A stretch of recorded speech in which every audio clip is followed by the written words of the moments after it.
அனைவருக்கும் நமஸ்காரம். கேதுவின் காதலன் பேசுகிறேன்.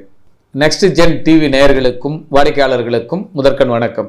வரும் வாரம் கிரகநிலை எப்படி இருக்கும், உங்களுடைய ராசி பலன்கள் எப்படி இருக்கும் என்பதை தெளிவாக காணலாம். தற்பொழுது இந்த வாரம் கடகம் என்ன சொல்லும், கடகராசிகளுக்கு எப்படி இருக்கும்? இந்த வாரம் கடகராசி அன்பர்கள் வீடுகளுக்கும் உறவினர்களும் ஜொலித்து கொண்டிருக்கும். அதாவது இதை இப்படி சொல்லலாம், வீடுகளுக்கு கிரகப்பிரவேசம் பண்ணுறதோ, வீடுகளுக்கு பெண்களுக்கு மஞ்சள் நீராட்டு விழாவோ, அல்லது வீடுகளுக்கு பெண் பார்க்கும் படலம், அல்லது வீடுகளால் வருமானம், அல்லது வார்த்தைகளால் நல்ல வெகுமானம். அதாவது இப்படி சொல்லலாம், அரசாங்க உத்தியோகம் அல்லது ஊரில் ஒரு விசேஷனா குடும்பத்தோடு நம்ம வீட்டுக்கு வந்து கலந்துக்க சொல்லுவாங்க.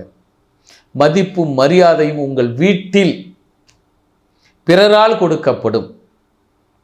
இன்னொரு செயலில் சொல்லலாம், குடும்பத்தோடு உங்கள் வீட்டில் வந்து உணவு அருந்துவார்கள். இப்போ உங்களுக்கு ஒரு விசேஷம், இவ்வளோ நாள் கோயிலில் போகிறோம், பொங்கல் வைக்கிறோம், அல்லது நாம் மட்டும் சாமி பார்த்துட்டு வந்தோம். ஆனால் இப்போ அப்படி கிடையாது.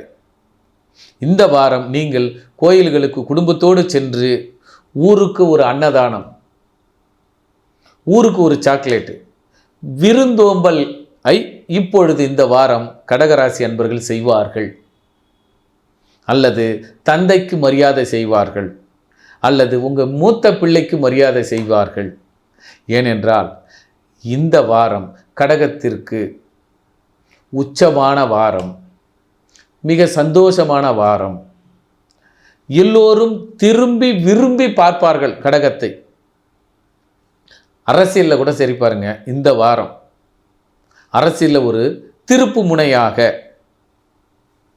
மக்களை திரும்பி பார்க்க வைக்கின்ற அத்தனை விஷயங்களும், அது நம்ம குடியரசுத் தலைவராக இருக்கலாம், அல்லது ஜனாதிபதியாக இருக்கலாம், இல்லை சிஎம் பிஎம்மாக இருக்கலாம், அத்தனை பேரும் மக்களை கவருகின்ற திட்டங்களையும் நிகழ்ச்சிகளையும் இந்த வாரம் சொல்லுவாங்க. அது கடகராசிக்கு மிக பொருத்தமாக இருக்கும். ஆக சந்தோஷத்தை எழுதி வைத்து கொள்ளுங்கள். கடக மூத்த பிள்ளையால் அல்லது தந்தையால் சீரும் சிறப்புமாக ஒரு நிலையை அடைய போகிறது, நல்ல செய்தி கிடைக்கப் போகிறது. ஆக சந்தோஷத்தை தாயோடும் குடும்பத்தோடும் கொண்டாடுங்கள். மீண்டும் அடுத்த வாரம் சந்திப்போம். நன்றி, நமஸ்காரம்.